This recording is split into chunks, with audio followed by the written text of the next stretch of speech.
اعوذ باللہ من الشیطان الرجیم بسم اللہ الرحمن الرحیم۔ دعا سے پہلے درود کی اہمیت۔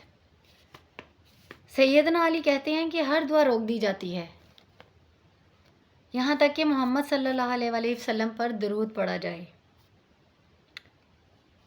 رسول صلی اللہ علیہ وآلہ وسلم نے فرمایا، جو شخص مجھ پر ایک مرتبہ درود بھیجے گا، اللہ اس پر 10 رحمتیں نازل فرمائے گا اور اس کے 10 گناہ معاف کر دے گا اور اس کے 10 درجے بلند کر دیے جائیں گے۔ سنن نسائی کی حدیث ہے 1298۔ آپ صلی اللہ علیہ وآلہ وسلم نے فرمایا، مجھ پر درود بھیجو اور خوب کوشش سے دعا کرو۔ الف لام میم۔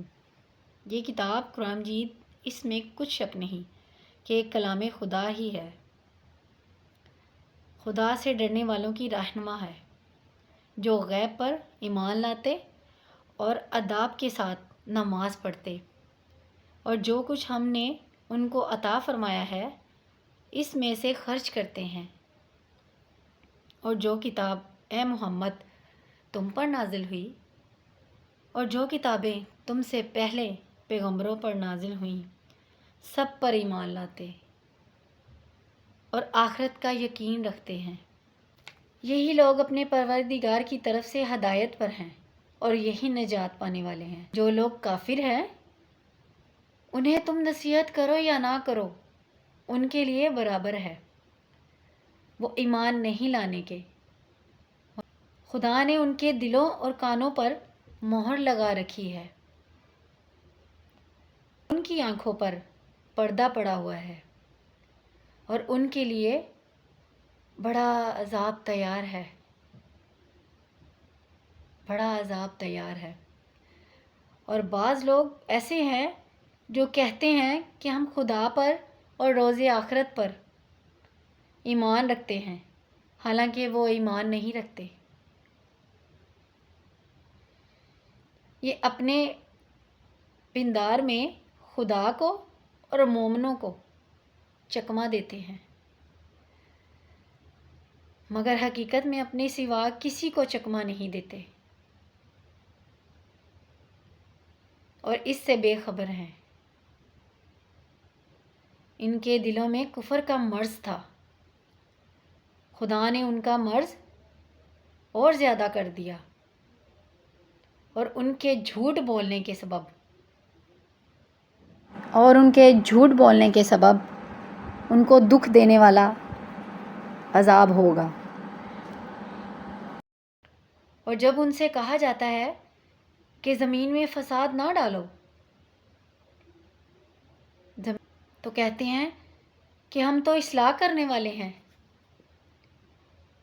دیکھو یہ بلا شبہ مفسد ہے، لیکن خبر نہیں رکھتے۔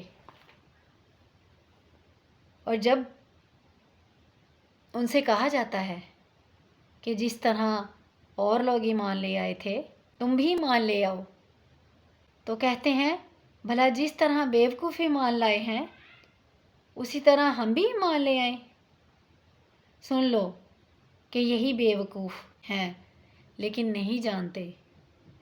اور یہ لوگ جو مومنوں سے ملتے ہیں تو کہتے ہیں کہ ہم ایمان لے آئے ہیں، اور جب اپنے شیطانوں میں جاتے ہیں تو ان سے کہتے ہیں کہ ہم تمہارے ساتھ ہیں، اور پیروان محمد سے تو ہم ہنسی کیا کرتے ہیں۔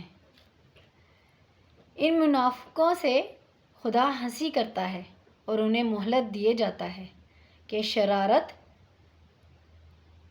اور سرکشی میں پڑے بہک رہے ہیں۔ یہ وہ لوگ ہیں جنہوں نے ہدایت چھوڑ کر گمراہی خریدی تو نہ تو ان کی تجارت ہی نے کچھ نفع دیا اور نہ وہ ہدایت یاب ہی ہوئے۔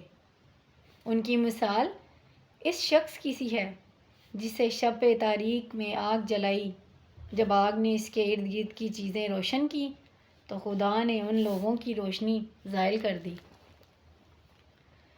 اور ان کو اندھیروں میں چھوڑ دیا کہ کچھ نہیں دیکھتے۔ یہ بہرے ہیں، گونگے ہیں، اندھے ہیں کہ کسی طرح سیدھے رستے کی طرف لوٹ ہی نہیں سکتے؟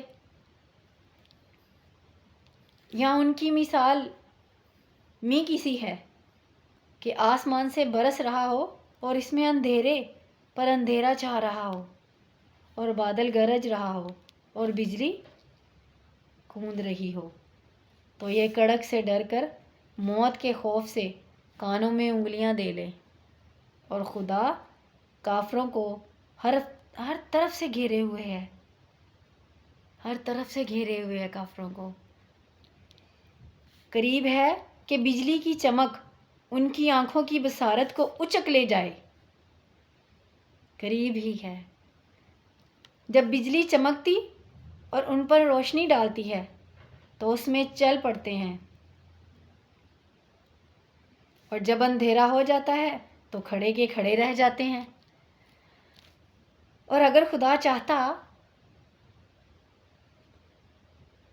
تو ان کے کانوں کی شنوائی اور آنکھوں کی بینائی دونوں کو زائل کر دیتا، اگر خدا چاہتا۔ بلا شبہ خدا ہر چیز پر قادر ہے۔